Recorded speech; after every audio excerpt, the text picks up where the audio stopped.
Hey Eric, today we're going to show our viewers how you get your voice.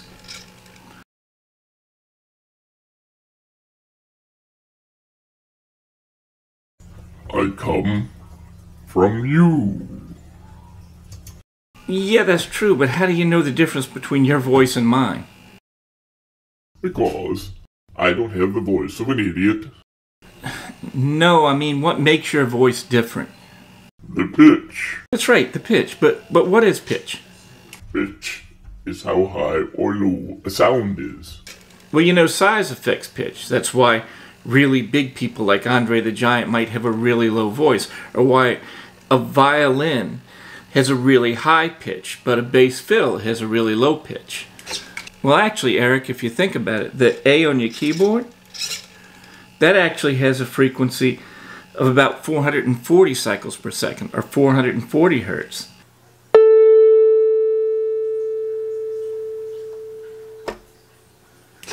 The A just above that has a frequency of 880 hertz, twice that value.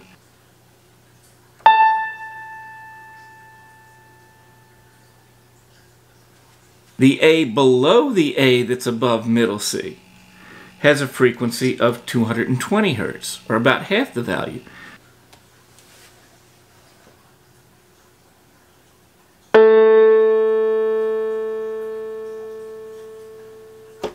Yet all three are A.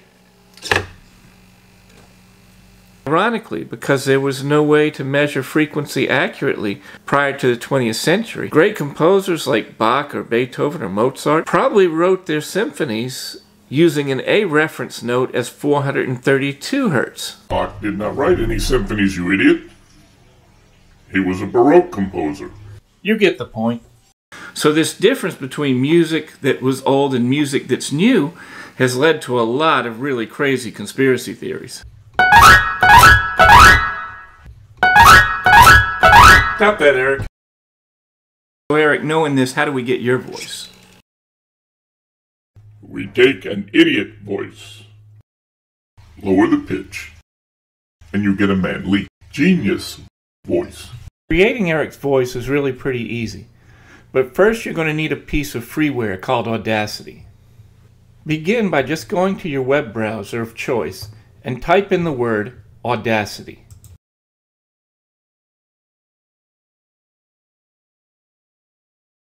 There you'll find the site www.audacityteam.org. Click on that. Click on the Download Audacity button. Select the latest version for your platform, Windows or Mac.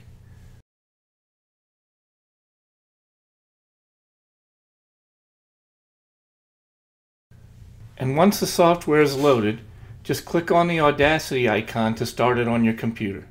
Make sure that your microphone is connected to your computer. In our case, we're using a Blue Yeti. Once that's done, check these settings. I use the MME multimedia extension for Windows. My microphone is a Yeti. I use it in 2-channel stereo, and my speakers are Realtek. Once that is done, I click on Record. I record my voice in a slightly lower pitch, or just a normal voice. I am Eric. Then I select the area that I want, either by left clicking and dragging, or by just going up and hitting the Select All button. Then I go to Amplify and just up my volume a tiny amount.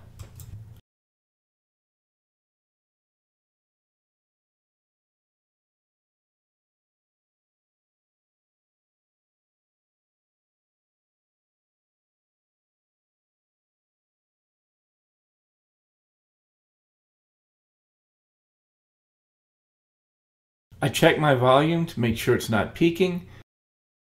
I am Eric. Then I go to Effects, Change Pitch. I set my pitch to about -14, and then I preview it to see if I'm getting the sound that I want. I am Eric.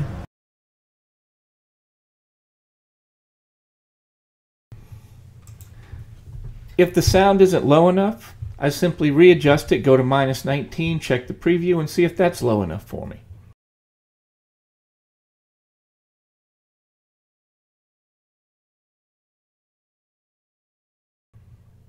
Once you find the pitch that you want, make sure to write it down so that you set this every single time you use that particular animated prop. When completed, export your file to an area where you know you can find it. Then save it to the file type of your preference, in my case an MP3. And that's really all there is to it. Remember that Audacity has loads of features and lots of effects, so you can change your animation to be exactly the way you want it. In our previous video, the Introduction to Robotics and Animatronics, we introduced the SSC32U control board for your servos. Here we've connected our mouth to 0, our tilt to 1, and our rotate to 2. Now the SSC32U connects to your USB port on your computer. Once that's done though, you need a software to be able to control it. In our next video, we're going to show you how we use that software to coordinate Eric's voice with the movements of his jaw.